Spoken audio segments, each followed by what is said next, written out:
c'est une occasion de mettre ensemble différents travaux que j'ai faits au cours des dernières années. Évidemment, il y a une actualité qui est bouillonnante en Amérique latine. Alors, et évidemment, les travaux de recherche, hein, c'est comme la chouette de Minerve, c'est toujours, ça prend son envol une fois la nuit venue. Les travaux de recherche que je vais vous présenter, c'est des travaux de recherche que j'ai faits avant avant les derniers bouillonnements, disons-le ainsi. Et puis, donc, je vais en discuter, mais d'une façon indirecte, un peu plus dans les conclusions à la fin, d'une part. D'autre part, une des accents de la présentation que j'ai fait est relativement théorique. Pour commencer, j'ai choisi de faire des trucs, de commencer par quelque chose de théorique parce que je ne voulais pas égrener les détails sur des situations particulières d'Amérique latine qui pourraient vous perdre un peu si vous n'êtes pas familier avec les contextes politiques desquels il est question. Mais je vais quand même essayer de trouver quelques illustrations intéressantes pour mes propos.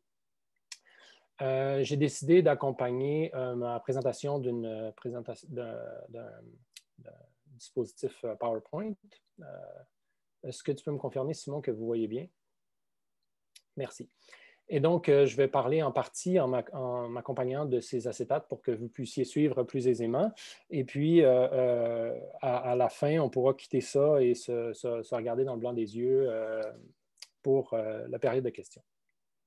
Donc, le plan que je vous propose aujourd'hui, c'est tout d'abord vous présenter un peu l'objet de la réflexion que je vais vous présenter aujourd'hui, vous faire un peu l'état des savoirs. Puis ça, c'est je veux prendre un bon bout de temps pour discuter un peu des écueils dans les formes d'approche de l'étude des gouvernements de gauche, pour voir qu'est-ce qu'on avait compris puis qu'est-ce qu'on n'avait pas compris dans la littérature qui nous aide ou ne nous aide pas à comprendre ce qui se passe aujourd'hui.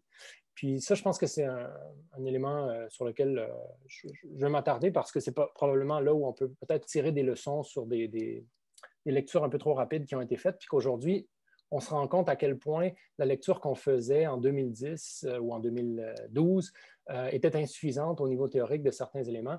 Puis ça, je veux vraiment mettre beaucoup d'accent là-dessus pour qu'on voit justement les endroits où il y a eu des erreurs théoriques à mon égard. Ensuite, je vais vous présenter l'approche proposée pour mes propres travaux, puis je vais vous présenter quelques résultats. Je vais insister beaucoup sur le cas de l'Équateur. Je vais vous présenter quelques éléments sur le Chili, où ce ne sont pas mes travaux, mais je pensais que c'était intéressant dans le contexte. Et finalement, je vais parler un peu de la Bolivie, où j'ai des travaux aussi à vous présenter, mais je ne vous présenterai pas de grandes citations ou sur mes recherches, mais je vais quand même en discuter pendant quelques temps. Et ensuite, je vais faire quelques commentaires sur l'actualité. C'est un peu ça le plan et on verra si mon minutage fonctionne. Donc, l'objet de la réflexion, c'est évidemment penser le ressac de la vague de gouvernements post-néolibéraux et ses causes.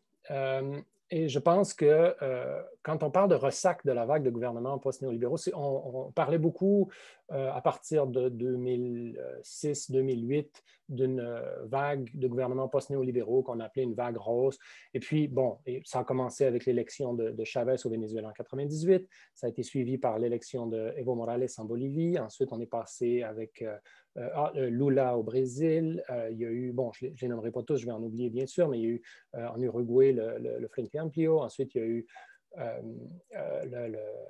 l'Équateur avec Rafael Correa, la Bolivie avec Evo Morales, c'est ce que j'ai mentionné, l'Argentine des Kirchner.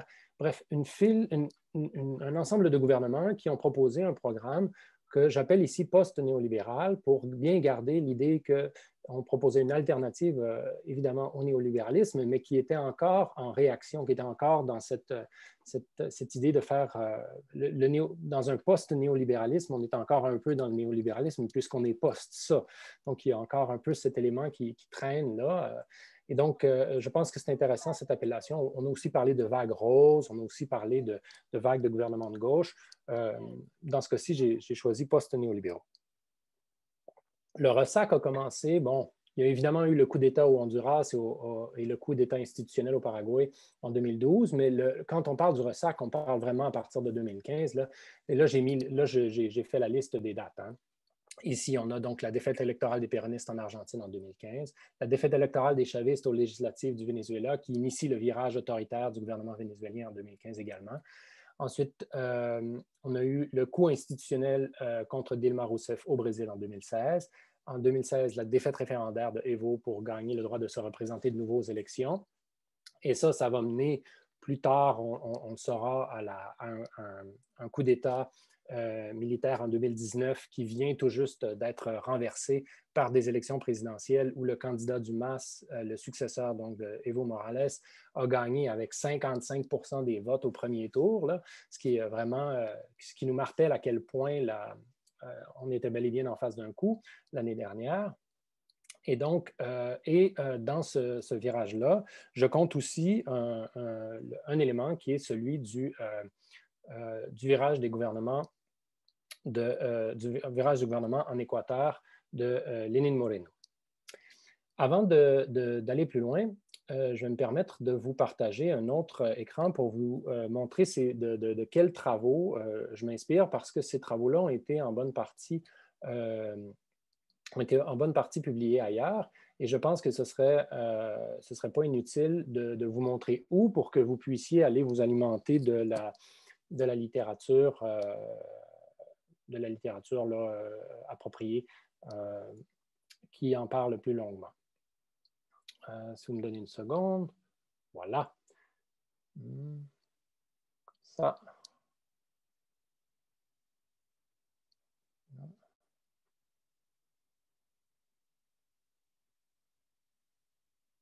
Ici.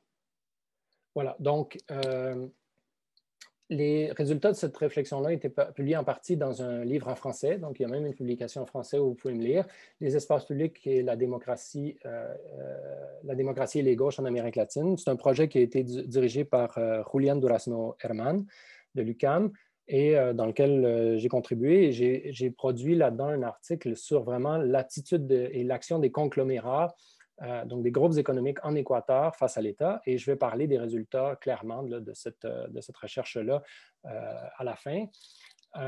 Ensuite, il y a une partie des résultats de mes recherches qui a été publiée dans un livre en espagnol, Concentración económica y poder político en América Latina, dirigé par Carlos Pastor Pazmiño et Lisa North, qui est disponible gratuitement là, sur le site de la Claxo.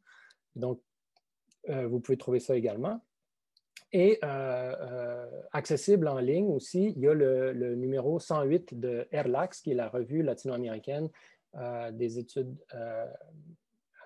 European Reviews of Latin American and Caribbean Studies, donc la revue européenne des études latino-américaines et des Caraïbes. Et donc, ça, c'est un numéro spécial que j'ai dirigé avec Manuel Larabure, ancien collègue de moi et Simon à l'Université York, dans lequel on a fait vraiment une compilation d'articles où on a une série d'articles qui montrent comment la gauche a transformé les relations entre les mouvements sociaux et l'État et comment ensuite la gauche a transformé les relations entre les élites économiques et l'État pour vraiment faire une espèce de parallèle et montrer quelles ont été les avancées qui ont été faites à ce niveau-là. C'est un peu de ces trois recherches-là dans lesquelles j'ai pigé pour vous présenter la réflexion d'aujourd'hui. Donc, je vais vous partager l'autre présentation de nouveau pour qu'on puisse suivre mon propos de façon plus articulée. Non, pas plus articulée, mais disons de façon appuyée visuellement. Voilà. D'accord. Simon, tu vois bien? Tout va bien, Thomas, on voit très bien. Merci. Donc, un objectif central de ces réflexions, ça a vraiment été de décentrer la réflexion qu'on a des États et des gouvernements. C'est-à-dire, quand on regarde les gouvernements de gauche, une des tendances, c'est vraiment des approches tout d'un coup de se centrer sur l'État et le gouvernement et regarder étroitement ce qu'ils font, c'est quoi les politiques qu'ils adoptent, c'est quoi les politiques qu'ils n'adoptent pas, et ensuite de conclure qu'ils n'ont pas adopté les bonnes politiques et donc ça ne fonctionne pas. Nous, ce qu'on voulait essayer de faire dans ces trois projets de recherche que je vous ai présentés, c'est d'essayer de faire un pas de recul, un pas de côté ou un pas, et d'avoir un regard différent où on essaie de capturer les dynamiques sociales beaucoup plus larges qui permettraient de nous aider à comprendre un paradoxe. C'est comment se fait-il que les gouvernements, qui statistiquement sont véritablement parvenus à réduire les inégalités et à améliorer le sort des moins nantis, aient pu être ainsi chassés du pouvoir dans bien des cas? Et donc, c'est de comprendre, non pas seulement à partir de leur politique, mais à partir des transformations des relations sociales qu'il y a eu de façon plus vaste.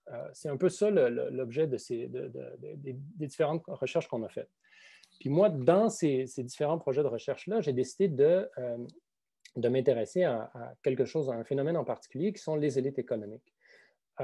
Pourquoi les élites économiques? Bien d'une part, parce que je pense que ce sont un peu les grands oubliés de cette dynamique.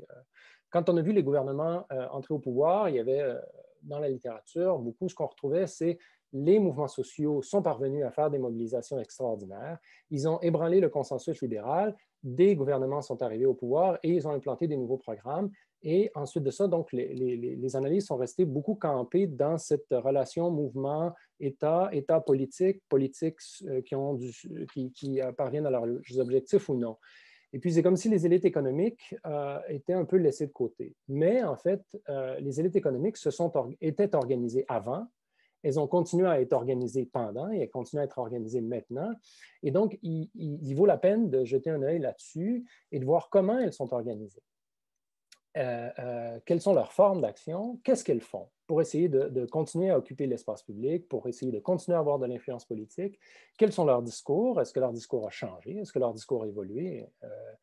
Et donc, l'approche que je vais vous proposer, puis que je vais vous détailler un peu plus loin, c'est une approche d'économie politique culturelle critique avec une emphase sur les approches systémiques et relationnelles de classe. Bon, tout ça, ça fait un titre un peu pompeux, mais c'est dans le contexte d'une discussion théorique avec des camarades de la Californie également qu'on a développé cette approche-là que je vais vous présenter un peu plus en détail plus loin. Et puis, je vous donne tout de suite un élément que je pense qu'il faut vraiment prendre en compte pour saisir de quoi il est question. Je pense que dans cette action, dans les débats qu'on a eus, je pense qu'il faut vraiment repenser la vague post-néolibérale comme étant moins la quête d'un modèle économique alternatif, mais vraiment une tentative de reconquérir une autonomie de l'État par rapport aux élites économiques. C'est vraiment à partir du moment où on regarde le moment des gouvernements de gauche comme étant davantage une tentative de reconquérir une capacité de l'État de gérer sans être complètement capturé par les élites économiques, eh bien, c'est là où on se rend compte que les possibilités qu'ils avaient d'aller plus loin sont beaucoup moins grandes qu'on aurait pu le penser à l'origine. Donc, c'est un peu ça une des conclusions principales auxquelles j'arrive en regardant finalement ce qui s'est passé. Et là, évidemment, ben, la mise en garde, c'est qu'il y a eu depuis octobre 2019, évidemment, ce que j'appelle ici le printemps latino, en écho au printemps arabe, évidemment. Pourquoi le printemps? Bien, évidemment, c'est l'hémisphère sud, donc c'était l'automne, mais c'est le printemps. On parle de mobilisation importante en Équateur à partir d'octobre 2019 contre la hausse des prix de l'essence, qui ont réussi à bloquer la réforme momentanément. Cette réforme a été finalement réimposée pendant la pandémie. Il y a ensuite le début, en octobre, à partir d'octobre, il y a le début des protestations au Chili, qui ont mené récemment un référendum qui vont convoquer une assemblée constituante, donc un moment très, très important dans la vie politique et institutionnelle chilienne, des mobilisations importantes aussi en Colombie, une mobilisation de droite en Bolivie, qui a provoqué le coup d'État, donc, comme j'ai parlé, des contre-mobilisations de la gauche, puis évidemment la victoire fulgurante du candidat du MAS il y a quelques semaines. Et donc, comme je vous l'ai dit, la recherche que j'ai faite, c'est surtout réalisée avant tous ces événements, mais on va essayer de faire des réflexions un peu qui s'étendent là-dessus à la fin. Et donc, l'état des savoirs. Ça, c'est un peu la réflexion théorique sur laquelle je voudrais vous amener en ce moment.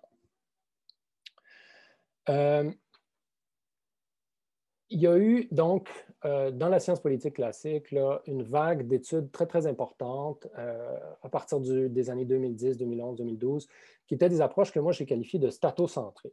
Alors, qu'est-ce que je veux dire comme approche statocentrée? C'est vraiment une approche dans laquelle on voit l'État comme étant d'emblée autonome. Le gouvernement devient, dans ce sens-là, une espèce de unmoved mover. Ça, c'est une expression qui est utilisée par Hobbes, je pense, dans le Léviathan, pour décrire cet état dans lequel c'est le seul acteur qui produit une réaction sociale. Hein. Et dans les sciences politiques, c'est souvent comme ça qu'on regarde. On regarde comment le gouvernement agit, comment les institutions influencent la société, et la société ne devient qu'un appareil, que quelque chose qui réagit à l'État. Et à partir du moment où on se met à vouloir étudier un peu à l'extérieur de ça, on se rend compte que bien souvent, c'est le contraire qui se passe et qu'il y a d'autres dynamiques, des élites économiques, entre autres, là, pour voir mon bout de la lorgnette, qui, par leur action, forcent l'État à agir d'une autre façon. Et donc, c'est vraiment pour décentrer ça là, que je soulève cette problématique. Et donc, pourquoi? Je pense qu'il y avait des problèmes théoriques avec ces approches-là, entre autres. Dans bien des cas, sans nécessairement s'en rendre compte, ce qu'on fait, c'est on fait une idéalisation d'un État rationnel, d'un idéal type d'un État rationnel. Et puis, souvent, cet idéal type est basé sur une représentation idyllique des États de l'Atlantique Nord. Donc, comme si dans l'État canadien, tout allait bien, comme s'il n'y avait pas de problème aux États-Unis. Les États européens sont des démocraties solides, il n'y a pas de question à se poser là-dessus. Et puis,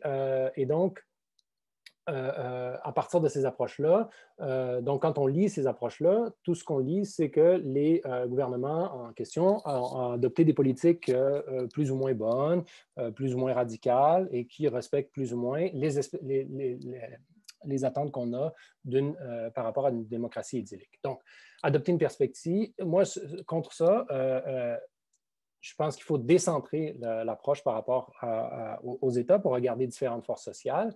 Et je pense également qu'il faut se poser la question sur comment faire pour qu'on voit l'État comme un processus de dispute continuelle autour de l'État, c'est-à-dire quelles sont les limites, qu'est-ce que peut faire l'État, où est l'État, et essayer de voir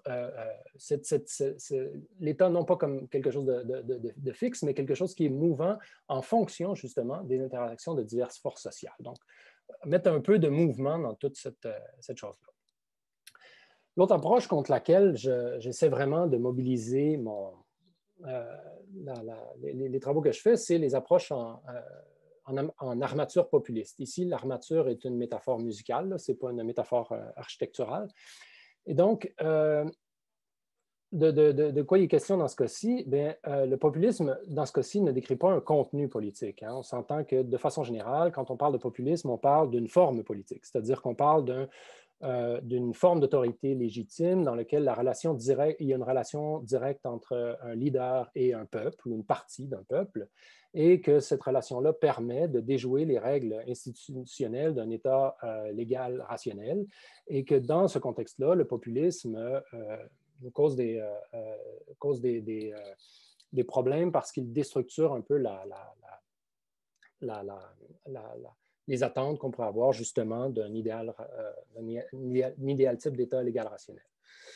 Je pense qu'il y a Ensuite, on pourra revenir aussi dans la période de questions sur jusqu'à quel point l'interprétation de Laclos et Mouffe correspond à ce portrait que je fais. Moi, je pense que Laclos et Mouffe n'ont pas vraiment réussi à se détacher de cette origine weberienne d'un traitement du populisme, parce que ce qui se produit à partir du moment où on entre dans cet univers conceptuel, c'est qu'on tend à arriver à une explication de nature totalisante. C'est-à-dire que le système politique devient totalement expliqué par la nature de cette relation-là. Et donc, les masses dont il est question, ce sont des masses qui sont généralement des suiveux du dirigeant populiste. Les élites sont généralement réduites à ces élites qui sont critiquées dans le discours du dirigeant populiste. Et à partir de cette réduction-là, on a de la difficulté à voir toutes les dynamiques sociales qui continuent à se produire et qui continuent à expliquer bien d'autres éléments de la dynamique politique. Puis, je pense que ça s'applique, pour faire une parenthèse, particulièrement bien si on regarde le cas des États-Unis récemment. Donc, tout d'un coup, il y avait Donald Trump, et donc toute la dynamique politique aux États-Unis du moins dans sa couverture médiatique, mais dans aussi de nombreuses analyses patentées, se tourne vers l'attitude du dirigeant. Et puis, tout d'un coup, c'est comme si ce dirigeant-là n'avait pas vraiment une base. C'est comme si le Parti républicain n'était plus important. C'est comme si les élites économiques qui supportent ce gouvernement-là depuis le début n'étaient plus là. Mais en fait, elles ont toujours été là. Et puis, c'est donc en mettant l'emphase sur une explication en armature populiste, on tend à perdre ces éléments d'une dynamique sociale beaucoup plus profonde. Et donc, mon argument, c'est qu'il y a un fond weberien mal assumé dans la plupart des cas. Le leader charismatique, pourquoi je dis mal assumé? Parce qu'au moins Weber, quand il fait il fait trois types idéaux trois types idéaux d'autorité légitime.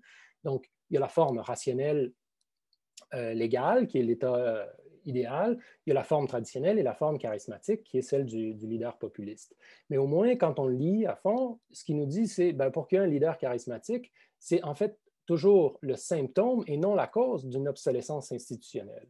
Et donc, la question qu'il faut se poser, c'est quels étaient les problèmes de l'institution qui ont permis à ce qu'un leader charismatique prenne autant d'importance et voir quelles sont les forces sociales qui ont fait que cet équilibre institutionnel s'est ébranlé. Et donc, que font les élites économiques pendant ce temps-là aussi pour rebâtir leur pouvoir et leur capacité d'influence sur l'État? Donc, généralement, cette thèse-là, la thèse des gouvernements populistes en Amérique latine, qui était très populaire pour critiquer Hugo Chavez, qui était très populaire pour critiquer Rafael Correa. Et puis, bon, Lula au Brésil y est passé, Evo Morales, et ainsi de suite. Et donc, on perd de vue, en regardant ça, qu'est-ce qui était la relation changeante entre l'État et les élites économiques, et on oublie de la regarder à fond, alors que ces élites économiques étaient aussi en train de construire un rapport de force pour essayer de regagner de l'influence. Et généralement, dans les études latino-américaines, ça c'est quelque chose qui était très fréquent. Pardon, j'ai changé l'acétate trop vite. Donc, les thèses populistes étaient juxtaposées aux analyses de ce qu'on appelait les deux gauches. Il y avait la bonne gauche et la mauvaise gauche.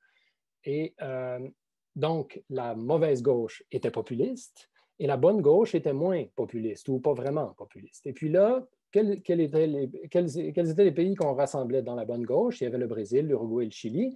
Et puis l'Argentine, ça dépendait des auteurs. Là, ils pouvaient le mettre d'un côté ou de l'autre. Puis les mauvaises gauches, bien évidemment, c'était le Venezuela, l'Équateur et la Bolivie qui étaient populistes. Et puis, quand on regarde ça, là, 15 ans après, avec la tête un peu froide, il faut se dire qu'empiriquement, cette division-là, elle est un désastre. Elle est un désastre parce qu'elle n'a rien représenté correctement. Là où on s'attendait que les gouvernements allaient avoir des attitudes qui allaient économiquement fonctionner, eh bien, ça n'a pas fonctionné. La crise économique était bien pire au Brésil en 2012 qu'elle ne l'était, par exemple, en Équateur et en Bolivie. Et donc, empiriquement, là, leurs prédictions catastrophistes n'ont pas fonctionné. Quand c'est le cas de Macri en Argentine, qui aurait dû enfin rétablir une relation beaucoup plus saine avec l'économie, eh il n'a absolument pas réussi. Alors qu'il était, à bien des égards, d'allégeance néolibérale, il n'a pas réussi à faire la seule chose qu'en général les néolibéraux font bien, c'est contrôler l'inflation. Donc, dans tous ces cas-là, les prédictions de la thèse des deux gauches, elles sont mauvaises. Et donc, il faut se questionner sur l'usage de ces concepts qui nous amènent aussi à faire des lectures mauvaises de ces situations. Donc, la troisième approche, qui moi, me semble très, très importante pour comprendre la débâcle qu'on a en ce moment, mais de laquelle je pense aussi qu'il faut prendre certaines distances, c'est l'approche d'économie politique internationale. Là, je pense à Jeffrey Weber, qui a écrit plusieurs travaux super intéressants sur comprendre comment des facteurs d'économie politique internationale sont venus influencer la possibilité des gouvernements de gauche d'entrer au pouvoir. Et il y a évidemment, dans tout ce contexte-là, toute une question qui est la hausse des prix des matières premières. Et entre 2012 et 2014, le super cycle qu'on a appelé, et qui a permis à ces gouvernements donc d'avoir une source de ressources qui leur permettait de financer des programmes sociaux. Et dans ce cas-là, de financer une allégeance politique, si on veut, des masses. Et puis, eh bien, tout d'abord, il y a eu la crise économique de 2008, mais quand on regarde dans les statistiques économiques, c'est assez clair que la crise économique de 2008, elle a vraiment elle a fait un petit rebond en Amérique latine. C'est vraiment plus tard que ça a commencé à frapper l'Amérique latine. C'est vraiment plutôt en 2012 et surtout à partir de 2014. Donc, qu'est-ce qui s'est passé en 2012? Ben, c'est le début du ralentissement économique plus drastique de la Chine. La croissance économique est passée des 10 des plus de 10 qu'elle avait depuis 10 ans à moins de 8 puis à partir de 2014, c'est en dessous du 7 Et donc, il y a ce facteur-là. Et puis, dans les interactions économiques internationales, la Chine est devenue un partenaire très, très important de l'Amérique latine. Et donc, le ralentissement de sa croissance, on ne parle pas d'un ralentissement comme tel, on parle d'un ralentissement de la croissance, a donc un impact à cet égard-là. Les chutes des prix des matières premières est évidemment, dans ce contexte-là, également important. Et je pense qu'il y a là un moteur qu'il faut prendre en compte qui explique un peu la synchronie des moments de ressac de la gauche. C'est-à-dire que ces phénomènes économiques-là de fond font en sorte que ce n'est pas étonnant que si les prix des matières premières chutent en 2014, c'est vraiment en 2015 qu'on commence à voir beaucoup de ces régimes s'affaiblir. Donc, il y a un moment qui explique un moment synchronique, mais je pense qu'il ne faut pas surfaire, il ne faut pas surinterpréter ce facteur d'économie politique internationale parce qu'il y a une façon nationale, et puis c'est là où j'insiste encore une fois sur l'importance d'étudier les élites économiques, il y a des façons nationales différentes de pouvoir canaliser ces moments d'économie politique internationale pour en faire des moments de transformation politique. Puis ça, c'est un débat qui existe, je vous le dis en mille, depuis au moins les années 70. C'est le débat qui oppose, entre autres, Gunder Frank et Cardoso Faleto dans leur interprétation des thèses de la dépendance. On les associe tous aux théories de la dépendance, mais il y a des débats entre eux sur la signification de leurs approches. Et quand on pense à Gunder Frank, qui est aussi un des pères de l'école du système monde, par le... Pardon? Oh, non, pardon, tout va bien. D'accord. Donc, Gunder Frank, lui, suggère la thèse de la lumpenbourgeoisie et du lumpen-développement. Qu'est-ce que c'est? C'est l'idée selon laquelle les structures internationales s'imprègnent si fortement sur les pays dépendants que les bourgeoisies dans ces pays-là préfèrent préserver leur position subalterne. Et donc, comme elles préfèrent préserver leur position subalterne, même si on leur offre l'opportunité d'avoir un développement supérieur, elles vont le refuser et préférer leur position subalterne et leurs alliances avec les capitaux transnationaux. Contre ça, Cardoso et Faleto disent non, mais il faut regarder d'un peu plus près les structures de leur développement économique pour comprendre comment elles essaient de se positionner, soit, oui, en demeurant sujettes à leurs partenaires internationaux, ou soit en décidant de chercher à acquérir une autonomie plus grande. Donc,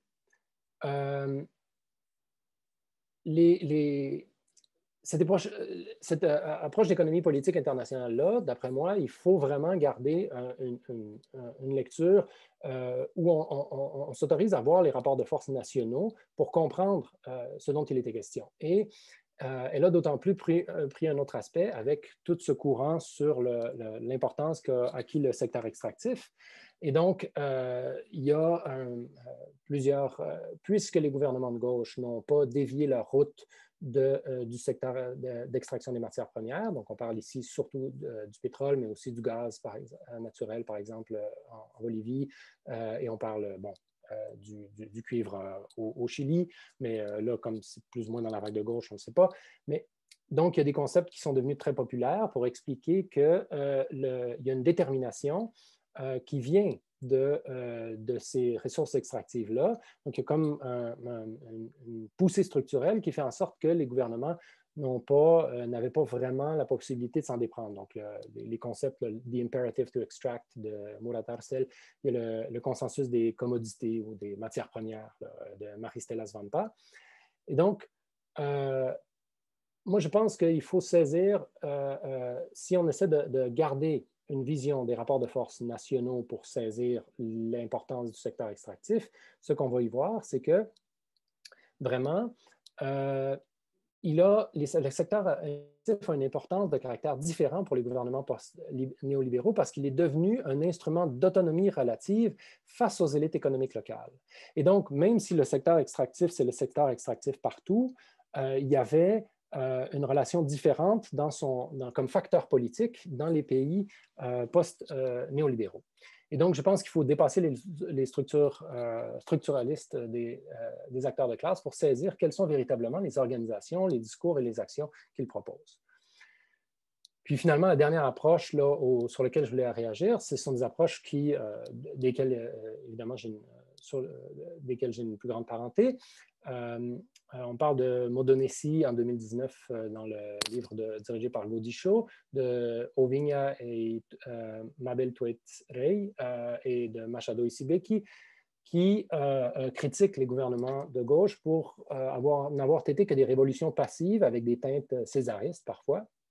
Donc, des nouvelles élites qui sont parvenues au pouvoir et qui ont tissé des alliances avec les anciennes élites économiques et ayant tissé ces alliances-là, ont choisi finalement, au moment de la crise, les anciennes élites plutôt que de faire une transformation plus en profondeur. Et donc, on a une approche encore ici où ce qui est critiqué des gouvernements de gauche, c'est d'avoir fait cette alliance avec les élites économiques.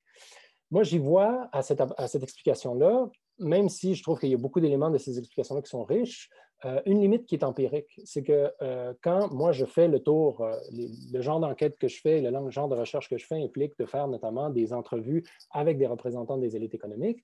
Et quand je fais le tour et que je leur demande, mais qu'est-ce que vous pensez de vos gouvernements pendant qu'il y avait des gouvernements au pouvoir, eh bien, elles n'avaient aucun enthousiasme. Donc, quand on me parle d'alliance, il faudrait que ce soit une alliance qui soit vraiment une alliance dont elles ne sont même pas au courant elles-mêmes. Parce que les élites économiques en Bolivie, en Équateur et au Venezuela, au Venezuela, on pourrait le mettre dans un cas à part, mais ne se sentaient pas du tout représentées par ce gouvernement-là. Et en fait, ce qu'elles critiquent, à plus forte raison, c'est vraiment le fait que ces gouvernements les ont dépossédés de leur accès à l'État. Ils ont dépossédé de leur capacité d'influencer sur la décision étatique. Et c'est à partir de ce moment-là où il y a vraiment une tension qui se crée. Là, j'ai perdu le compte du temps. Simon, pourrais-tu me dire qu'est-ce que je fais comme temps là? Voilà. Oui, là, Thomas, tu as fait à peu près une petite demi-heure. OK, une petite demi-heure. Donc, je vais passer rapidement sur l'approche proposée en termes théoriques, puis je vais ensuite aller sur quelques conclusions un peu plus pratiques là, de mes travaux. Puis, évidemment, ce que je vous fais là, c'est une présentation résumée. Si vous voulez plus de résultats, c'est dans les articles que je vous ai présentés au début. Là. Donc, l'approche proposée, c'est une approche, comme je disais, d'économie politique, culturelle, critique. Là. Qu'est-ce que je veux dire par économie politique dans ce contexte-là? Bien, je pense qu'il y a mes inspirations, c'est les ouvrages théoriques de Bob Jessup et aussi celui qui a écrit avec Nguyen Linh Xuân, où justement, il y a toute une réflexion sur le fait que l'économie politique comme espace prédisciplinaire, si on veut, c'est-à-dire qu'avant une séparation disciplinaire où il y a l'économie, la politique et la sociologie, en sciences sociales, on faisait de l'économie politique, c'est-à-dire qu'on comprenait toujours qu'on comprend peu la politique si on ne comprend pas l'économie, on comprend peu l'économie si on ne comprend pas la politique. Donc, c'est un peu dans ce contexte-là que je pense qu'il faut vraiment regarder les questions dont on parle en ce moment. Et culturel, ben là, ça, c'est l'aspect où il y a eu un virage dans l'approche de Bob Jessup, c'est-à-dire essayer de voir vraiment que le capitalisme, en fait, ne se soutient pas que par des pratiques matérielles.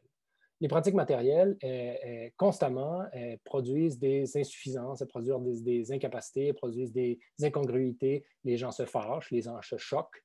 Et puis, dans ce contexte-là, eh bien, il faut produire il faut être conscient que il y a constamment une bataille sur le discours, une bataille culturelle pour justement justifier qu'on poursuive à faire le modèle capitaliste dans lequel on est.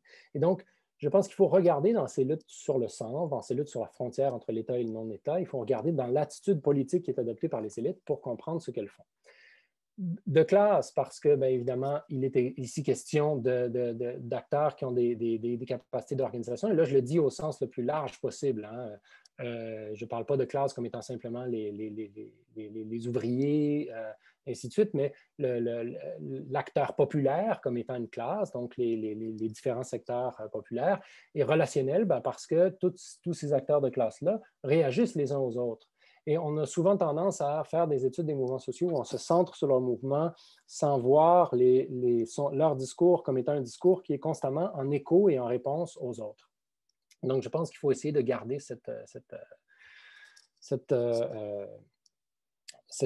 un caractère relationnel à ces dimensions. Et maintenant, quand je parle d'élite économique, ben évidemment, j'utilise le terme élite économique, ça peut être quelque chose de contesté parce qu'il y a une tradition, la tradition italienne, hein, où on parle des approches classiques sur les élites économiques, Mosca, Pareto, Michels. Et là, la position qu'il nous propose, c'est une position où ce n'est pas qu'une position épistémologique d'étude sur les élites, c'est une position ontologique où on affirme, on affirme qu'il n'est pas nécessaire d'étudier les masses et les classes sociales et les mouvements sociaux parce que, en fait, ceux qui ont vraiment une influence, ce ne sont que les élites.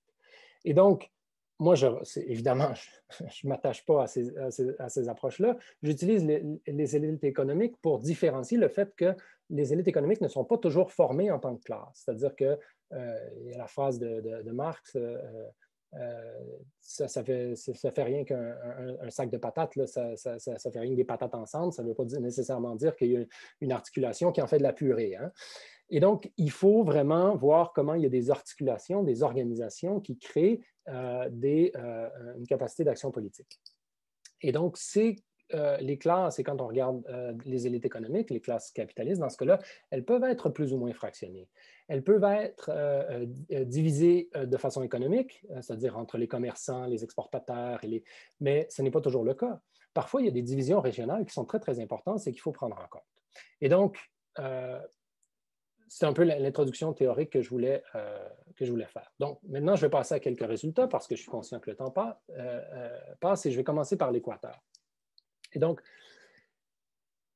après son élection, une des premières choses que le gouvernement, il faut se rappeler que Rafael Correa, quand il est élu, prend le pouvoir en 2007, il est élu comme président et il n'a rien d'autre que lui-même. C'est-à-dire qu'il n'y a pas d'élu au Parlement qui l'appuie. Et donc, il est seul à la présidence pour essayer d'insuffler sa révolution citoyenne. Une des premières choses qu'il fait, c'est qu'il demande au tribunal suprême d'annuler une disposition des anciens statuts corporatistes de l'Équateur qui faisait en sorte d'obliger les commerces et les industries à devenir membres de leur chambre de commerce ou chambre de l'industrie, et ainsi de suite. Et donc, ce faisant ça, il suspend l'affiliation obligatoire et donc il attaque la capacité organisationnelle des élites économiques. Et il a fait ensuite toute une autre série de mesures pour justement essayer d'affaiblir la capacité d'action politique des élites économiques. Il a modifié le code monétaire pour enlever le contrôle des banquiers sur le système et les instances monétaires, fait toutes sortes de réformes institutionnelles qui ont, pour diminuer la représentation corporative des élites économiques. Il y a une étude très intéressante que j'ai citée dans mes travaux qui démontrait qu'il y a dans les comités consultatifs qui existaient au sein de l'État, il y en avait 70% qui avaient une représentation des élites économiques contre quelque chose comme 29% pour les représentations des travailleurs-travailleuses. Donc, il y avait au sein de la structure de l'État vraiment une prépondérance de la représentation institutionnelle des élites économiques. Et donc, il fait le ménage là-dedans et supprime une quantité de lieux de représentation. Et la Constitution aussi, qui a été adoptée en 2008, interdit la possession de médias de masse par les propriétaires et gestionnaires de banques ou d'actifs bancaires. Et donc, il y a vraiment une tentative de séparer l'espace d'action politique des élites économiques. Et puis là, je vous ai mis deux citations que je vais vous traduire en les lisant pour représenter à quel point il y avait justement une réaction à cette reprise d'une autonomie de l'État. Et donc, ça, c'est une entrevue que j'ai faite en 2012, donc un peu plus tôt, qui dit, c'est un représentant d'une chambre de commerce, qui dit « Je comprends que les chambres à travers des groupes économiques, avaient une certaine ingérence dans la nomination en suggérant des personnes ou en suggérant telle ou telle action, des choses qui, évidemment, sont mal et maintenant, ça ne se passe plus. Et ça, ce que je peux te dire, c'est que ça se passait dans tous les présidents, pas seulement avec un président, mais sous plusieurs présidents, avec différents types de lobbying. Et le travail des chambres de commerce allait dans ce sens-là. Donc, ce qu'on a à ce moment-là, c'est ce dont ce représentant de chambre, ce qu'il nous dit, c'est que c'était inclus avant le gouvernement de Correa, que réellement, les chambres de commerce, ils avaient un accès privilégié à l'État. Et que maintenant, ça ne se passe plus. Donc, là, il me dit, ben, écoute, c'est bien que ça soit comme ça, mais en fait, il y a beaucoup d'autres dirigeants de chambre qui n'étaient pas tout à fait contents.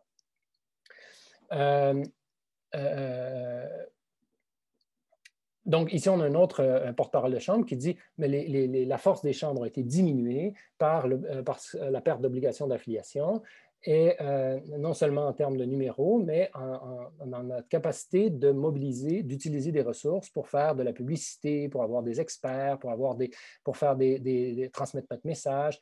Mais on a toujours essayé de faire d'être présent malgré tout, en parlant des membres de l'Assemblée, et ainsi de suite.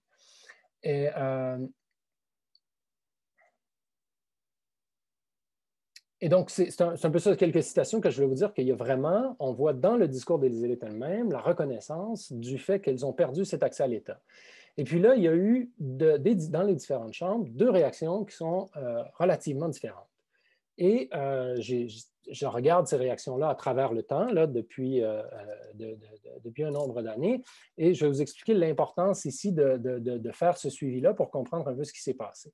Donc, il y avait une série de chambres qui ont eu des réactions tout à fait agressives, hein. Et donc, ici, ce qu'on voit, c'est l'édifice de la Chambre de commerce à Quito, et on voit une grande bannière qui était là, qui disait « Sans liberté et justice, il n'y a pas de démocratie ». Autrement dit, la Chambre de commerce de Quito avait cette bannière-là sur son édifice en plein centre-ville, en face du Parque La Carolina, qui disait finalement, le gouvernement de Correa, c'est une dictature, hein. À mots couverts, c'est ce qu'on dit. Donc, il y a cette attitude de réaction-là. Mais d'autre part, il y avait une attitude de plusieurs autres chambres où on essayait d'accroître la capacité technique pour faire face aux arguments de l'État. On essayait d'agrandir l'affiliation. Puisqu'il n'y avait plus d'obligation d'affiliation, il a commencé à y avoir des campagnes massives d'affiliation dans d'autres provinces, dans d'autres secteurs. Et donc, il y a une chambre en particulier qui s'appelait la Cámara de Industriales de Pichincha. C'est donc la Chambre des industriels de Pichincha, qui est une province, la province où est située la ville de Quito, qui a changé son nom pour devenir la Chambre de l'industrie et de la production, garder le même sigle, mais changer d'appellation, pour pouvoir s'étendre à de nouvelles régions, pour pouvoir également maintenant inclure d'autres secteurs, non seulement l'industrie, mais le commerce. Et donc, il commence à avoir toute une dynamique de changement qui se fait pour affilier de plus en plus. Et donc, renforcement des organisations parapluies, il y a un truc qui s'appelle le Comité Empresarial Ecuatoriano, qui avait été fondé à l'origine pour négocier des traités de libre-échange, et puis qui a élargi son mandat et qui s'est mis à rassembler de plus en plus de membres. Donc, vraiment, on voit une lame de fond, un effort de mobilisation très, très soutenu pour se dire, le gouvernement n'est plus avec nous, il faut se réorganiser sur nos propres bases pour réussir à agir. Et une des têtes pensantes de tout ce processus-là, j'ai mis sa photo ici, il s'appelle Richard Martinez. Il était actif dans ces différentes chambres-là. Et puis, évidemment, éventuellement, quand il y a eu une rupture au sein de Alianza País, il est devenu le candidat tout désigné pour être celui qui allait justement agir pour reprendre le flambeau et être le représentant des élites économiques au sein de l'État. Et donc, par un processus complexe là, que je n'ai pas le temps de vous décrire en détail, mais il avait tellement bien préparé le terrain qu'il est devenu ministre des Finances et il a adopté pendant 2 ans, de 2018 à 2020, des réformes néolibérales jusqu'à temps que ça commence à sentir la soupe chaude. Et puis, quand ça a commencé à sentir la soupe chaude, il est parti à Washington travailler pour la BID.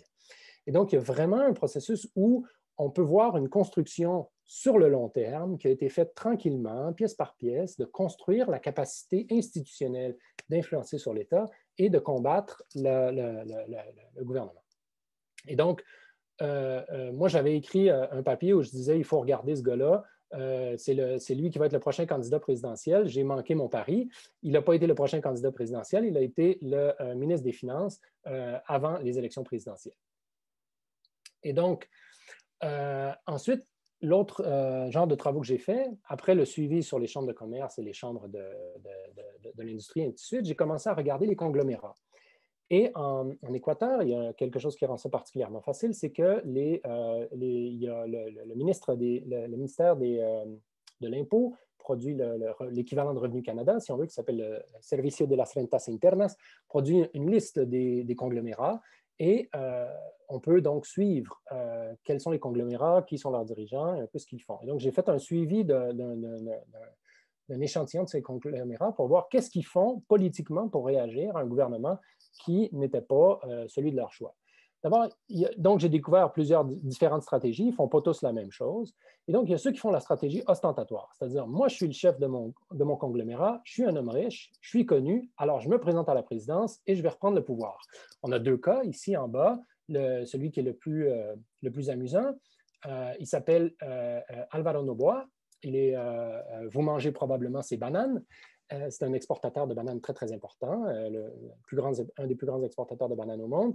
Et il y a une fondation qui s'appelle Cruzada para una Nueva Humanidad, donc une croisade pour une nouvelle humanité, aux valeurs religieuses très fortes. Et quand la fondation fait des actions, en général, c'est Noboa qui va lui-même donner des choses aux pauvres sous couvert d'action de sa fondation. Mais ici, on a en cardigan rouge un autre qui pratique cette stratégie. C'est un dirigeant de la banque Banco de Guayaquil, Guillermo Lasso, qui est actuellement candidat aux prochaines élections présidentielles. Et donc, on voit toute la stratégie ostentatoire. Et là, on voit bien ici qu'on pourrait faire un parallèle évidemment avec Trump, ou on pourrait faire un parallèle avec, comment il s'appelle au Québec, là, qui a voulu devenir chef du PQ. Là, hein. Bon, une stratégie où les hommes politiques se mettent de l'avant pour vraiment assumer le pouvoir politique directement. Donc, ça, c'est la stratégie qui nous semble la plus menaçante. Mais moi, ce que j'ai découvert, c'est quelque chose d'autre. C'est qu'on a d'autres conglomérats qui sont beaucoup plus subtils. Le Banco de Pichincha, qui est la plus grande banque, le plus grand groupe financier du pays. La Corporación Favorita, qui est le quatrième plus grand conglomérat du pays, qui fait de la distribution alimentaire. Là, ils ont la plus grande chaîne de supermarchés au pays. En fait, ils ont plusieurs chaînes de supermarchés, des supermarchés pour les moins riches, des supermarchés pour les plus riches. Et donc, le groupe Nobis, qui est un groupe de la sœur d'Álvaro Noboa, Isabelle Noboa, mais qui est différent. Et donc, qui ont vraiment développé toute une série d'actions pour renforcer et diversifier leur avenue d'influence dans l'espace public. On parle de responsabilité sociale entrepreneuriale, on parle de développement aussi de fondations, mais des fondations qui gardent une distance, qui n'essaient pas de mettre le leader en avant, mais qui essaient simplement de dire, vous voyez, nous, on est là pour le bien-être social, non? Qui ont aussi investi dans des fondations qui disputent avec l'État un peu, si on veut, toute la question du développement, c'est-à-dire la question des innovations technologiques. Donc, les groupes investissent dans ces groupes-là les conglomérats investissent dans des ONG qui font de l'innovation. Et donc, déplacer la frontière entre l'État et l'initiative privée pour s'accaparer tranquillement la capacité d'innovation. Et donc, je vous ai mis ici quelques logos de ces fondations. Et puis, des citations où on voit très, très bien qu'il y a une orientation à ces actions-là. Et puis, ces actions-là, tout ce vaste réseau d'actions-là fait en sorte de tisser des relations entre l'État et les représentants du commerce qui font en sorte qu'ils se rapprochent tranquillement de l'État et gagnent des accès privilégiés. Et donc, c'est donc une dynamique finalement relativement complexe, mais relativement simple, qui leur permet de se rapprocher du pouvoir et de s'en saisir lorsqu'une opportunité se présente. Cette photo-ci, c'est une photo qui est très, très importante parce qu'ici, on voit Richard Martínez, dont je vous ai parlé plus tôt, qui est devenu ministre des Finances. Au moment où cette photo-là est prise, il n'était pas ministre des Finances, il était encore dirigeant de chambre. Et ce à quoi il participe, c'est une initiative de responsabilité sociale entrepreneuriale qu'on appelle Ecuador 2030. Je ne sais pas si vous le voyez là, sur vos écrans, c'est probablement trop petit, mais on voit le logo sur le fond. Et puis, qui on voit à côté? Ici, on voit Isabelle Noboa, du groupe dont je vous ai parlé tout à l'heure. Et ici, on voit à costa du Banco Pichincha. Bon, je ne vous les identifierai pas tous, mais qui est-ce qu'on a au milieu, là, ici? Lénine Moreno, qui à ce moment-là est président de la République. Et puis, ils ont donc, à travers toutes ces actions-là, tissé un réseau qui leur a permis de se rapprocher du pouvoir et de vraiment attendre que l'opportunité se présente pour faire le saut en avant. Donc, j'ai pris beaucoup trop de temps dans toutes ces explications pour vous montrer le genre de recherche que je fais. J'avais des trucs à vous dire sur le Chili. Je vous dirais simplement une note sur la Bolivie, c'est que quand on regarde ce qui se passe en Bolivie, on peut remarquer qu'il y a eu un conflit très, très fort entre les élites économiques au début du gouvernement de Morales, entre les élites économiques et le gouvernement, que finalement, Garcia Linera a appelé le empate catastrophico, ce qui veut dire le face-à-face, le match nul catastrophique, si on veut. Et donc, les pouvoirs économiques de la région de Santa Cruz s'opposaient à son gouvernement et ont réussi à générer des mobilisations telles qu'ils ont bloqué le processus constituant. Et puis, c'est à une époque où il y avait vraiment des tensions très, très fortes. Et puis, quand on se met à étudier qu'est-ce qui s'est passé pour changer cette relation-là, eh bien, on voit que l'État a fait certaines actions pour diviser la droite très, très identitaire de la région de Santa Cruz, celle qui est raciste, celle qui est derrière Luis Fernando Camacho et qui défend donc tout ce discours de la nation Kamba contre la nation Coya. Il y a tout un discours où il y aurait une nation différente dans la région de Santa Cruz, donc une identité très, très forte. Donc, le gouvernement a travaillé pour séparer la branche identitaire de la branche économique, de l'élite économique, et faire en sorte qu'ils disent à l'élite économique, vous allez pouvoir continuer à faire de l'argent, mais arrêtez d'appuyer le mouvement identitaire.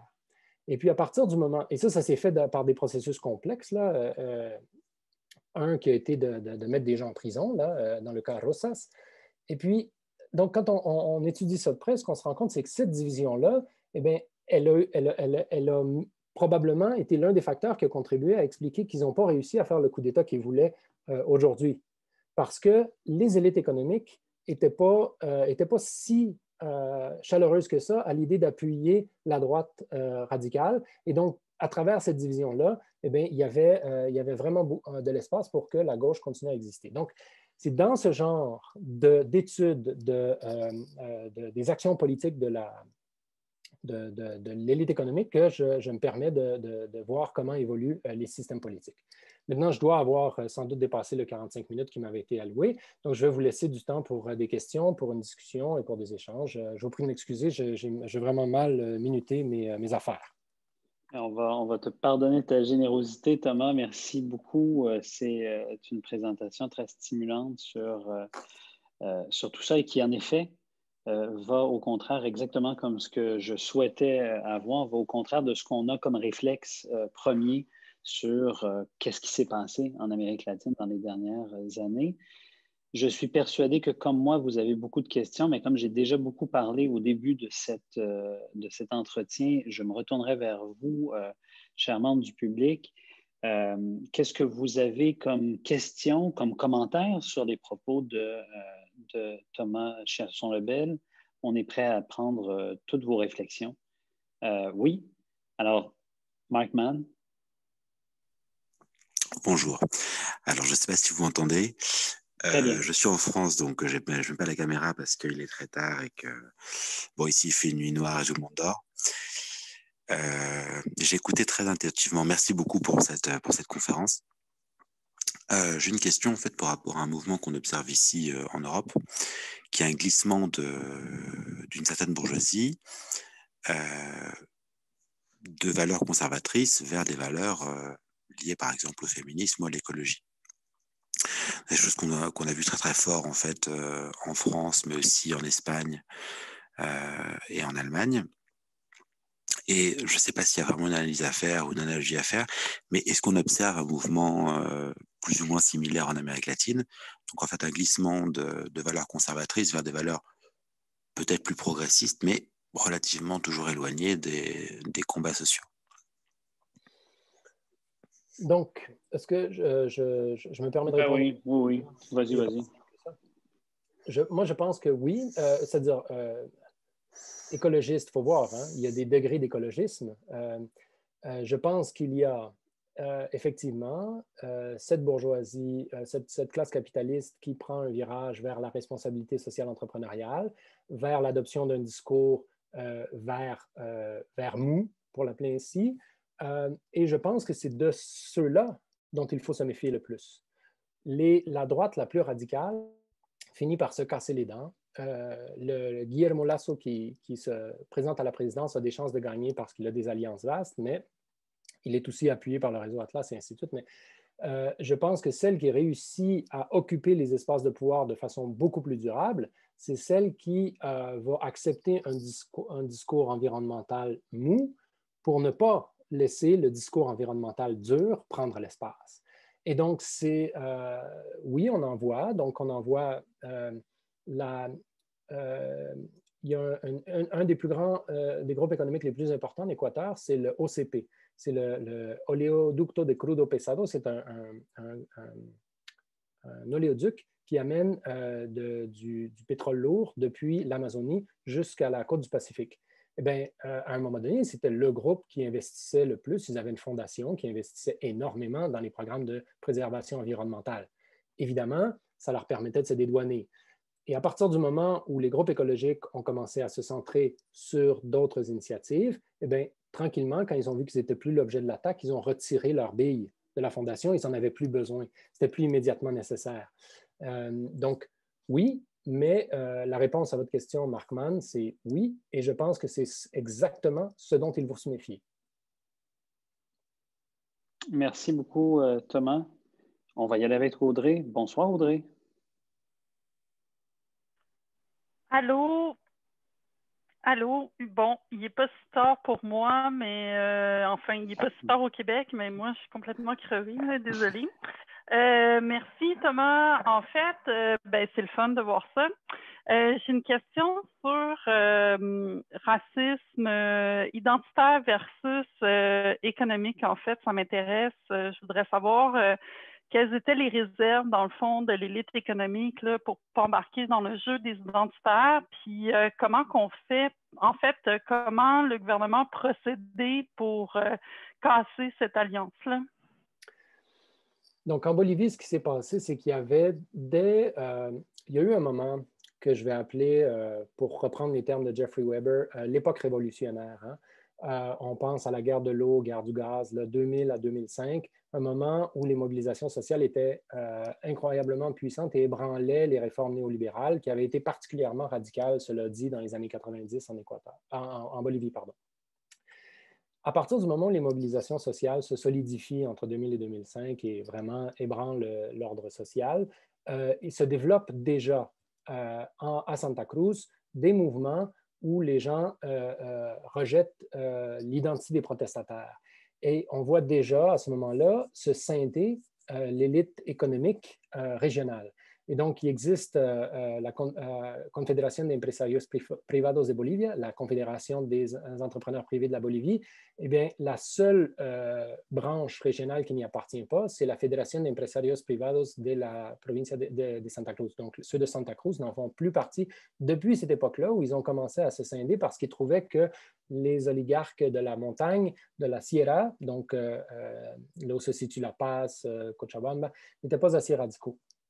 Donc, dans la scission, il y avait déjà une scission entre les élites économiques qui avait commencé à ce moment-là. Et puis, à cette époque-là, il y a vraiment, on voit les dirigeants des chambres de commerce et d'industrie sont très, très proches des dirigeants du Comité civique Pro Santa Cruz, qui est l'organisation qui mobilise toute la partie identitaire. Comment cette séparation-là s'est opérée? Elle s'est opérée d'une façon complexe. Donc, il y a la crise, il y a la mobilisation. Evo Morales est élu, la tension monte entre Santa Cruz et les provinces adjointes qu'on appelle de la Media Luna et le gouvernement central.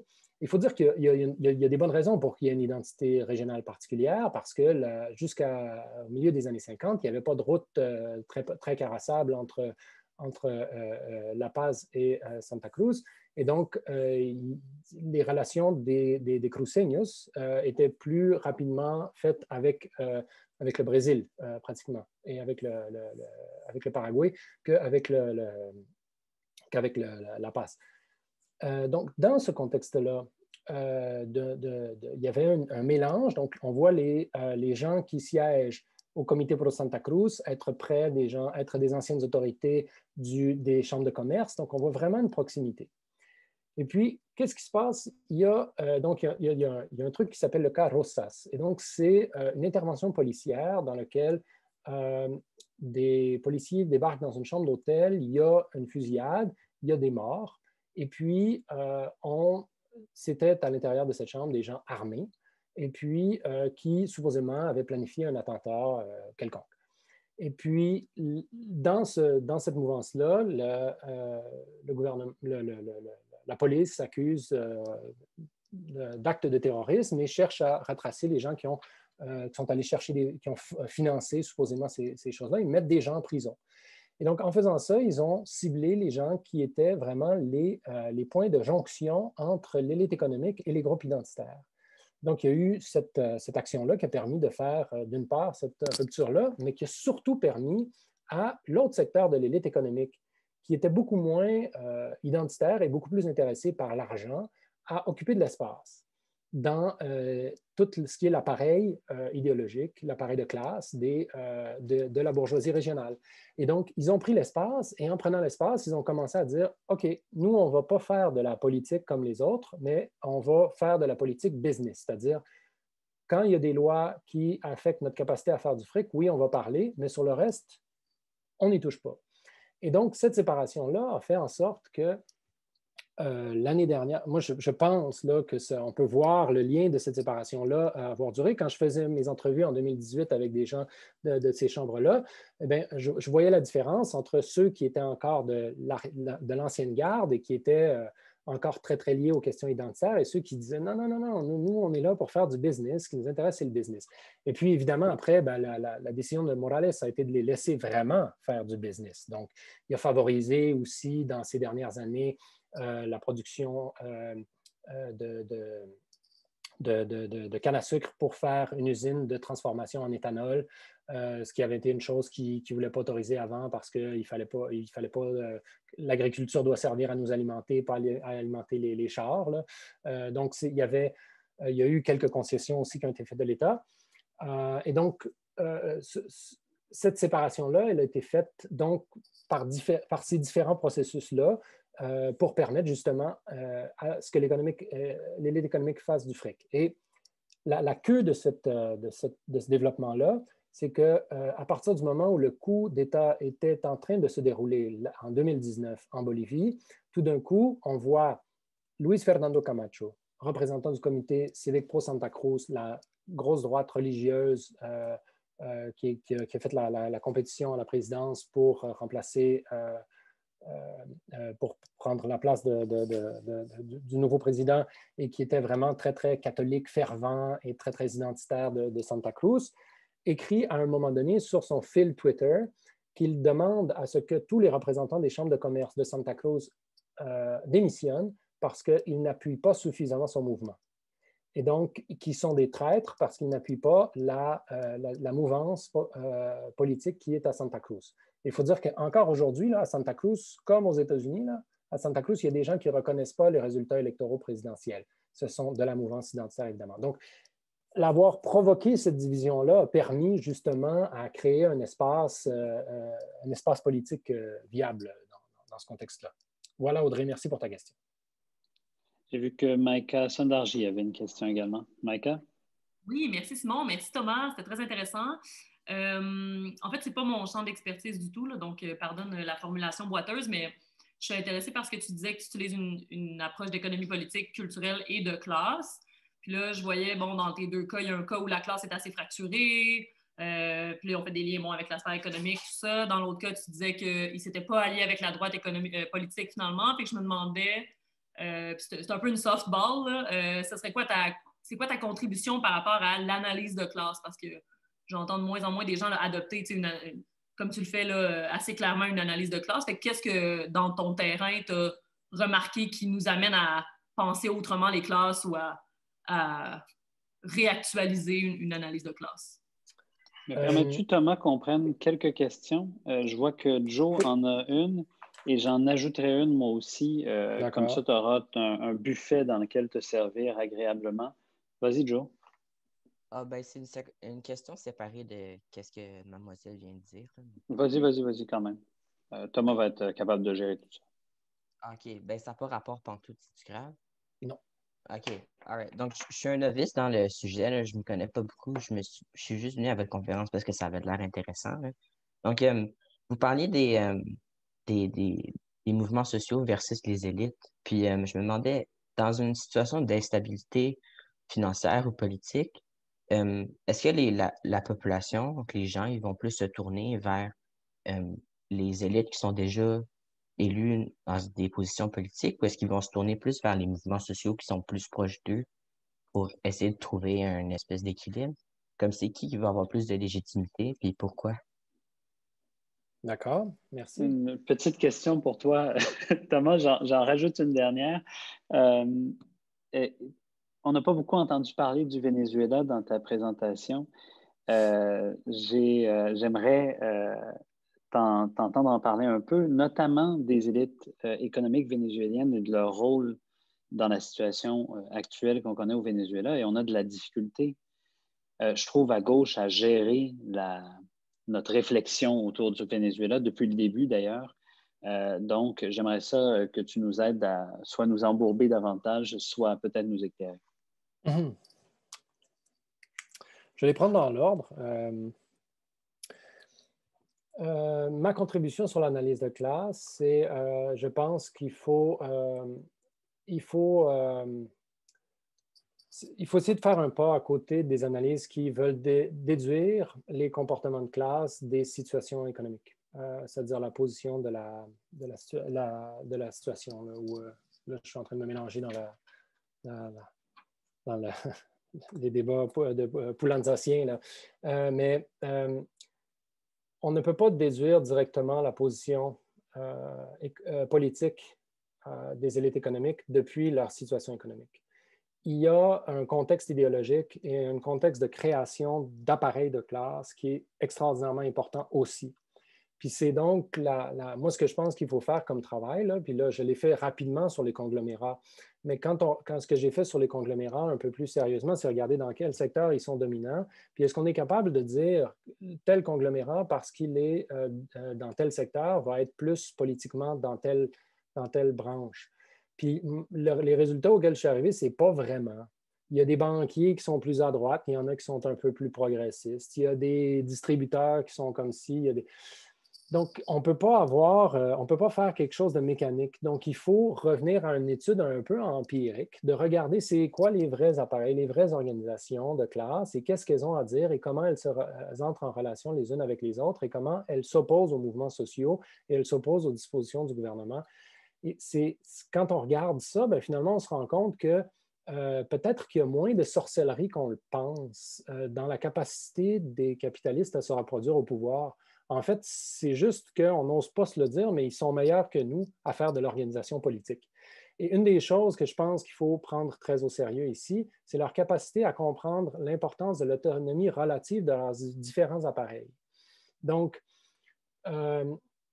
quand c'est leur pote qui est au pouvoir, quand leur pote est au gouvernement, leur pote aussi, c'est quand Richard Martinez, par exemple, en Équateur, est au gouvernement et il essaie de hausser les impôts un peu pendant la pandémie des plus riches pour essayer de se donner une marge de manœuvre fiscale. Les élites économiques ne se gênent pas pour sortir et se déchirer la chemise et dire non, il faut que l'État s'endette à l'international, nous refinance, nous, pour que nous, on relance l'économie.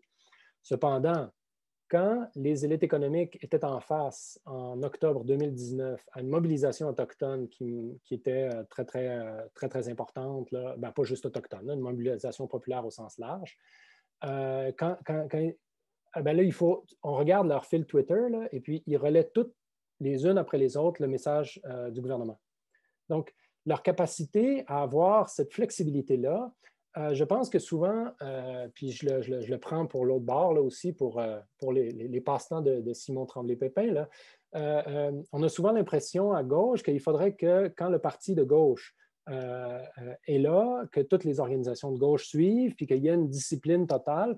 Mais en fait, les élites économiques, ce qu'elles font, c'est la capacité à être autonomes pour justement toujours avoir des cartes gagnantes dépendamment des scénarios. Donc, moi, je pense que ma contribution à ça, c'est de voir qu'il n'y a pas nécessairement une détermination, mais qu'il faut voir les relations entre les aspects économiques de la classe et leur aspect de construction politique. C'est là-dessus où je pense que je suis un peu... Mais bon, je ne suis pas complètement nouveau. Là. Il y a toute la... je regarde ma bibliothèque pour trouver les auteurs des Néerlandais, l'école d'Amsterdam sur les classes sociales et les fractions de classe qui ont plein de choses à dire aussi intéressantes là-dessus. Là. Je ne suis pas tout seul. Merci. Ah oui, c'est vrai, j'ai deux autres questions. Les mouvements sociaux, les élites, la tendance, la question de Joe. Moi, je pense que ma réponse à ça, Joe, c'est il n'y a pas de... il ne faut pas voir la société de façon trop mécanique.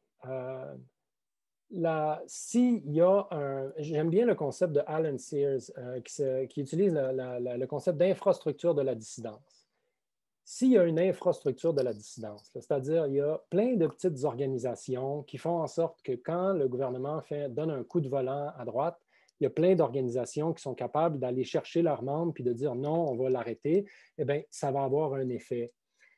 Puis s'il n'y a pas de ce filet-là, ben, il y a bien des chances que les gens y aillent moins dans la rue. Donc, ça prend une infrastructure de la dissidence pour que les choses se passent. Donc, comment expliquer autrement que ça? Pourquoi, quand c'est le jour de la Terre au Québec, il y a un demi-million de personnes, puis à Toronto, il y en a 50 000. Ben, OK, il y avait Greta, c'est vrai.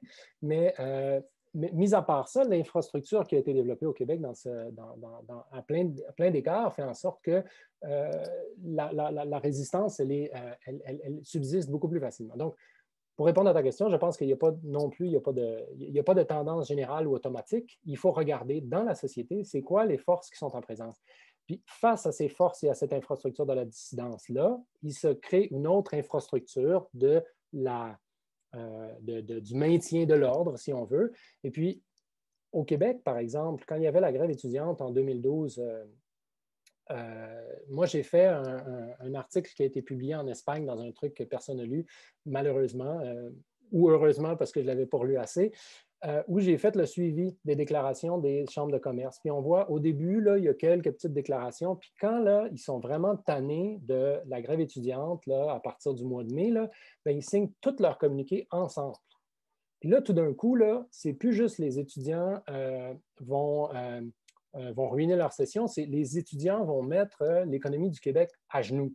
Et puis là, on voit leur appareil, ils ont besoin d'utiliser leurs appareils pour se mobiliser, pour agir politiquement.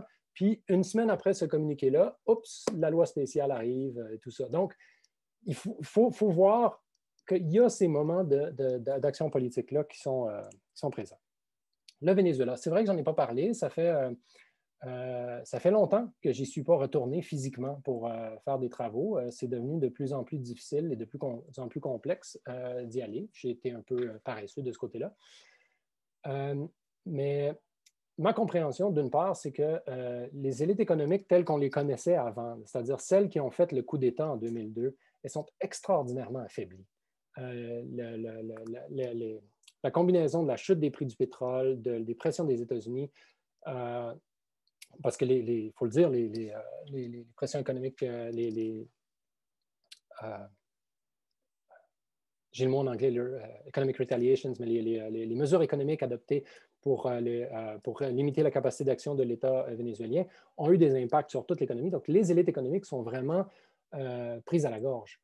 Ce qui reste, c'est des élites économiques qui sont un peu entre les deux, c'est-à-dire c'est ce qu'on a appelé à un moment donné la bolibourgeoisie, c'est-à-dire c'est des gens qui sont capables d'être intermédiaires entre le fric de l'État et le commerce international. Donc, l'infrastructure industrielle a été relativement jetée par terre. Donc, il reste des petits gamblers dans cette dynamique-là. Donc, les élites économiques, c'est plus ça le gros enjeu au Venezuela. C'est tellement plus ça que ceux qui constituent une opposition politique aujourd'hui, ce n'est plus ces élites économiques-là comme telles, mais c'est les acteurs politiques qui sont capables de mobiliser un appui international. C'est là où on comprend toute l'importance du groupe de Lima, toute l'importance du Canada, qui a joué le jeu d'être l'agent actif des États-Unis dans la nomination de Juan Guaido. C'est donc parce qu'il n'y a plus cette capacité des élites économiques-là à vraiment faire ça, il fallait que ça se fasse à l'international. Et donc là, on est dans cette situation-là où moi, je ne pense pas qu'elles sont très, très menaçantes parce qu'elles ne sont plus vraiment là. Mais c'est aussi un peu le drame parce que malgré tout, ben, les élites économiques, qu'est-ce qu'elles font? Elles font de la production capitaliste, mais c'est quand même de la production. Puis si tu n'es pas capable de substituer la production capitaliste par une autre production, ben là, tu as un problème. C'est un peu ça qui se passe. Là, je ne vous ai pas préparé les graphiques, mais sur la descente de la production industrielle, j'avais des très bons graphiques jusqu'en 2015. Après ça, ils ont arrêté de produire les statistiques. Puis là, ils ont recommencé à les produire. Il faudrait que je les continue maintenant, mais c'est voilà, sur les élites économiques. Merci, merci Thomas. Il y a Mathieu qui a une question, puis on a eu un commentaire dans le chat. Mathieu, si tu me permets, je vais juste lire le commentaire. Ça permettra à Thomas d'y référer dans ses réponses peut-être. Ce que vous dites sur les constructions par les élites, donc c'est cette personne qui est sur son iPhone qui nous dit « Ce que vous dites sur les constructions par les élites économiques me fait penser au travail de Chamaillou dans La société ingouvernable ». Alors voilà, Thomas, tu pourras commenter. Et Mathieu, on écoute ta question. Oui, merci Simon. Merci beaucoup Thomas pour la conférence super intéressante. Donc, j'ai dû manquer à peu près un 10-15 minutes à un moment donné. Fait que j'espère que ma question ne va pas tomber sur quelque chose que tu as déjà dit, mais au pire, tu m'arrêteras et tu me diras va réécouter l'enregistrement que tu accepteras de faire ou pas au final.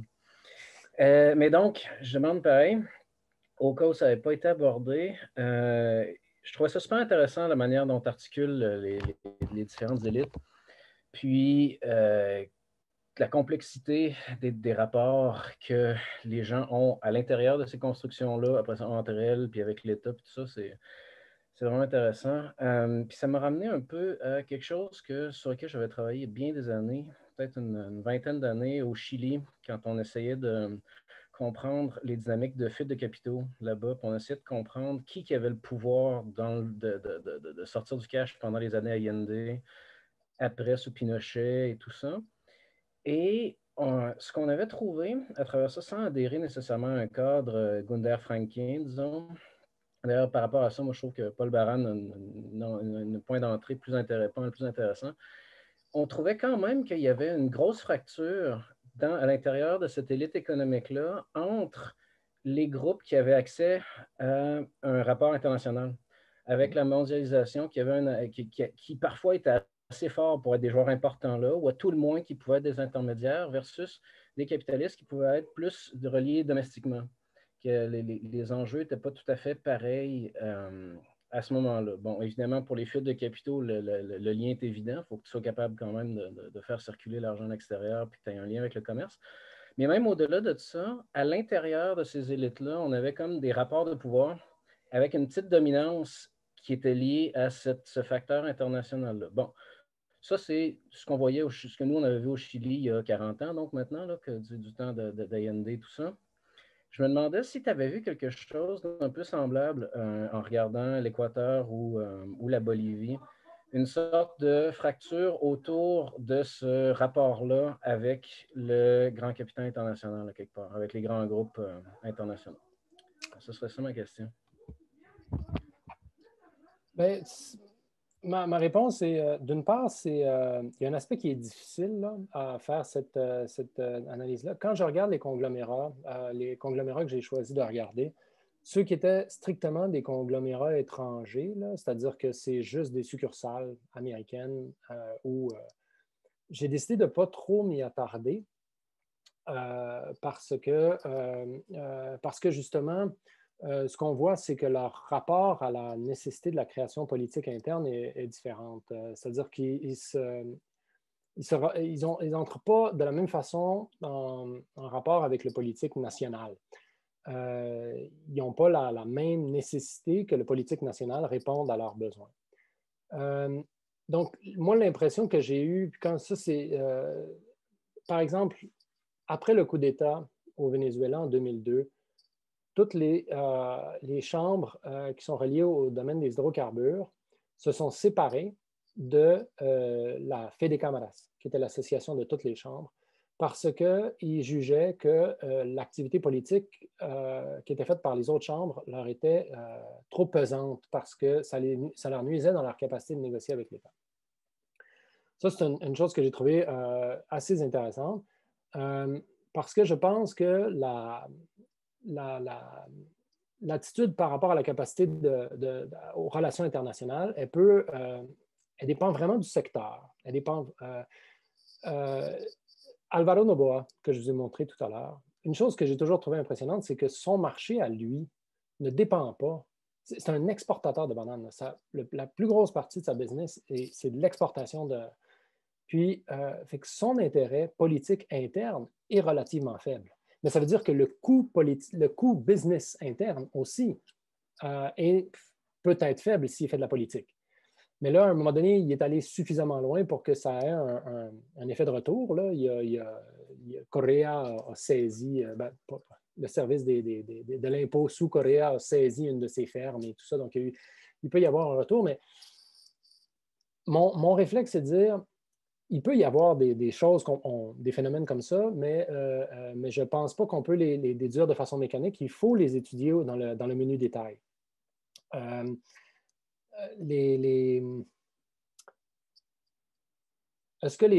Et mon impression, c'est que les groupes qui ont une assise beaucoup plus forte à l'interne, c'est-à-dire ceux qui sont pognés, c'est-à-dire toute leur activité économique est en Équateur, où 80% de leur activité économique est en Équateur, ils vont avoir un beaucoup plus grand intérêt à essayer d'avoir une influence politique que si c'est à l'extérieur, que s'ils sont simplement à l'extérieur parce qu'ils sont pognés là. C'est ça ma lecture ma lecture va dans ce sens-là. Une fois cela dit, il peut y avoir des politiques particulières sur lesquelles ils décident d'agir très fortement. Toutes les multinationales du pétrole, quand c'est une question pétrolière, là, évidemment, ils vont se mettre à agir politiquement. Donc, ma réponse, c'est qu'il faut y aller dans le menu détail. Il n'y a pas de réponse trop mécanique générale. Merci Mathieu, Parfait, merci Thomas. Il y a une question qui a été posée dans le chat, je vais la poser, puis je vais me permettre, comme on arrive vers la fin de cette conférence, de poser 2-3 questions un peu torvis à notre invité parce que c'est le plaisir de la chose quand même. Donc, je pose la question qui est envoyée par Clairvoix. Comment peut-on envisager un développement social ou un mouvement protestataire réussi par les masses populaires quand les élites bourgeoises économiques ont le contrôle de l'État et aussi les différents mouvements sociaux pendant que ces élites ont le monopole de financement en tout pour tout et partout dans le pays? La question est écrite là. Thomas, tu pourras la regarder. Quant à moi, j'ai 3 petites questions. Je vois une équivalence dans la proposition que tu nous fais entre élite économique et représentants de chambre de commerce. Ayant été actif politiquement au Québec, je trace pas cette équivalence-là automatiquement, puis c'est peut-être une différence entre les 2 terrains. Qu'est-ce qui t'a mené vers les chambres de commerce spécifiquement comme proxy, si je peux dire, pour l'élite économique? Ou qu'est-ce qui te fait dire que c'est elle qui représente ça dans le cas latino-américain? Ça, c'était une question gentille. Des questions plus agaçantes, tu as soulevé la question de Laclos et Mouffe. Je vois bien ce qui peut t'agacer dans la vision populiste, mais en même temps, et je vois bien ce que ça oublie et ce que tu mets de l'avant et que le populisme oublie. En même temps, y a-t-il pas un oubli, du moins dans ce que tu nous as présenté, puis là, je ne présume pas des textes auxquels tu réfères, de la construction symbolique qui est si importante, qui est si chère à Laclos et Mouffe, de la construction symbolique du politique et de comment se construit le politique, comment se construit le peuple. Puis, pour ma lecture de Laclos, en tout cas, met pas beaucoup l'accent sur le leader, mais davantage l'accent sur la construction là c'est Gramsci en moi qui va parler, d'un bloc historique, d'une communauté qui se considère comme peuple puis qui se considère ensuite capable d'agir. Je me demande, est-ce que dans cette lecture des élites, la question symbolique et pas un peu laissé pour compte. Ma dernière question, si je m'en rappelle. Bon, ah oui, c'était sur ta remarque à propos de l'action politique au Québec. Il y a quand même, est-ce que tu ne vois pas une différence fondamentale? Bon, c'est une question un peu rhétorique.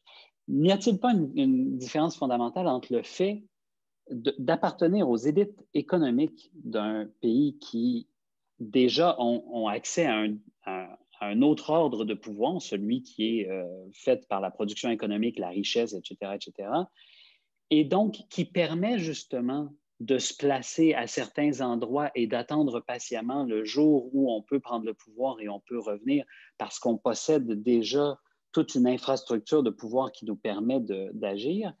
Et la position des mouvements sociaux qui, malgré ce que tu leur reproches en sous-main, n'ont pas bien le choix de mettre la main sur l'État. Ils n'ont pas autre chose à côté. Il n'y a pas de disponible une autre forme de catalysation du pouvoir politique qui revendique. Donc, voilà. D'accord. Je vais commencer par la deuxième question.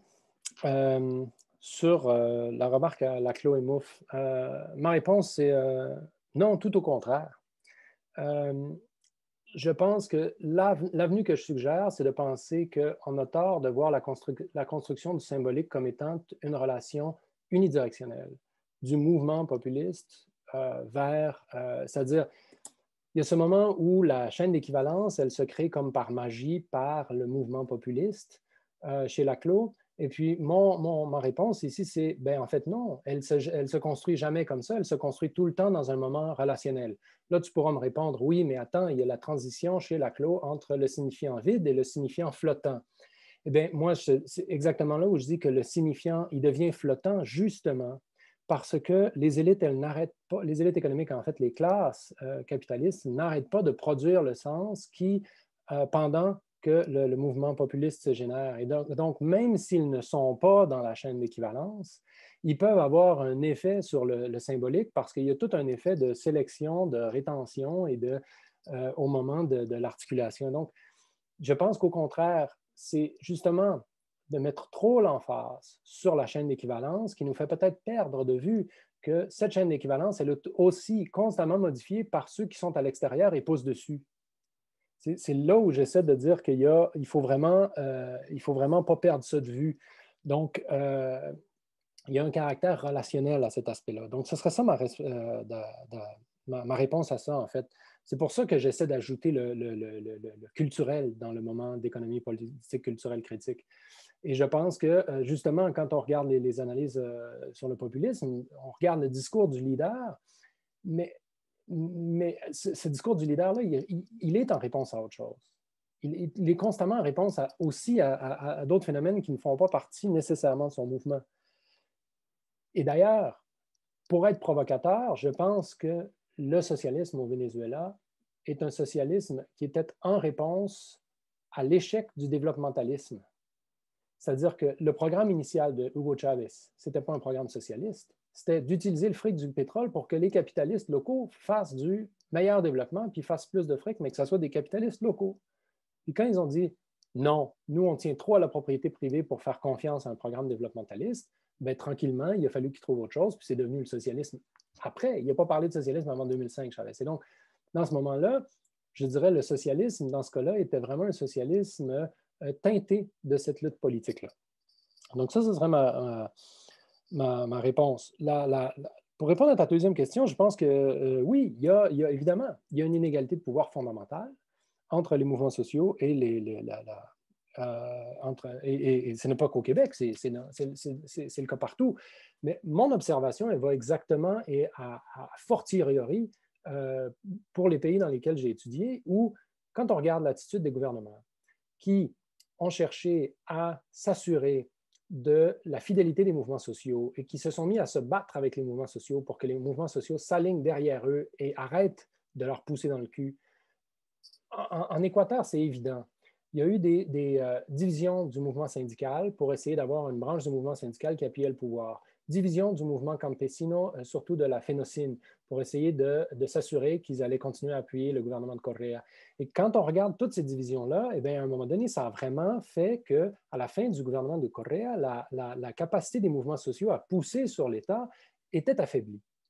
Et donc, pourquoi ils avaient tant cette besoin-là de batailler depuis l'État contre les mouvements alors qu'ils auraient pu adopter une attitude qui ressemble à celle des élites, c'est-à-dire on vous laisse faire parce qu'on a besoin de votre pression pour nous amener plus loin. C'est cette difficulté-là. Je pense qu'en Bolivie, l'INERA était plus subtil. Ils ont eu des moments de confrontation forte, mais ils étaient un peu plus subtils que dans le cas équatorien, mais on pourrait débattre du degré de cette subtilité.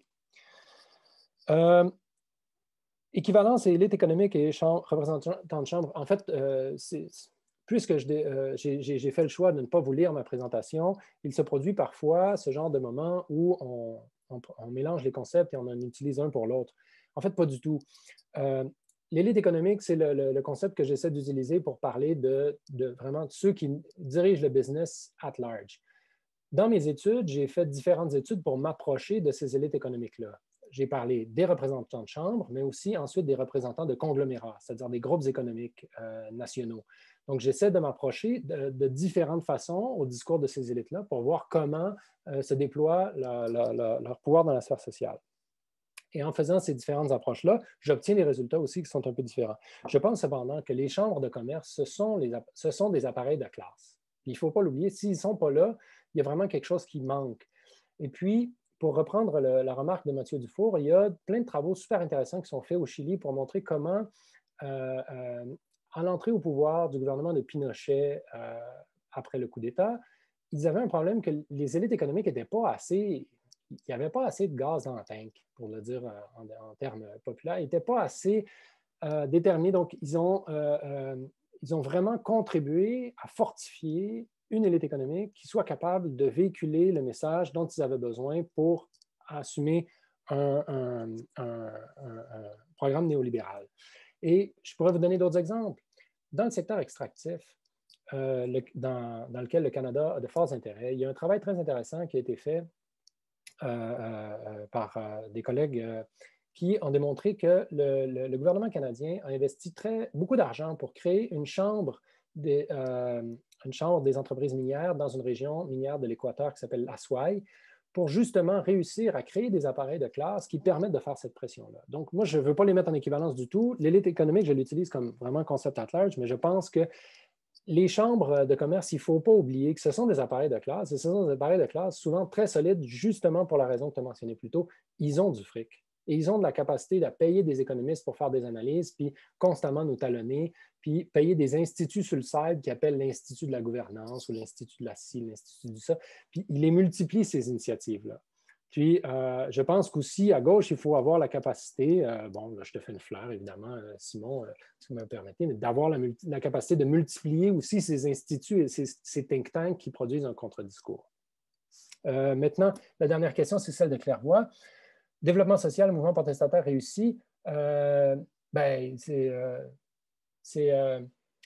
seule réponse que je puisse trouver, c'est la phrase de Ben Saïd, là. C'est vrai, nous avons connu beaucoup plus de matins tristounets que de grands soirs triomphants, mais après tous ces échecs, nous avons gagné le droit de recommencer. Quelle belle conclusion. Merci beaucoup, Thomas. Après 1h30, tu as amplement mérité au moins le droit d'aller te reposer. En plus, dans cette période de fin de session, c'est d'autant plus gentil de faire ça avec nous. Merci à vous tous et toutes qui êtes venus. Ça a fluctué, mais vous avez été les courageux qui êtes restés jusqu'à la fin. Thomas nous a vraiment grandement éclairés. Bonne soirée tout le monde et à bientôt. Merci beaucoup, Simon. Bonne soirée à tous et à toutes.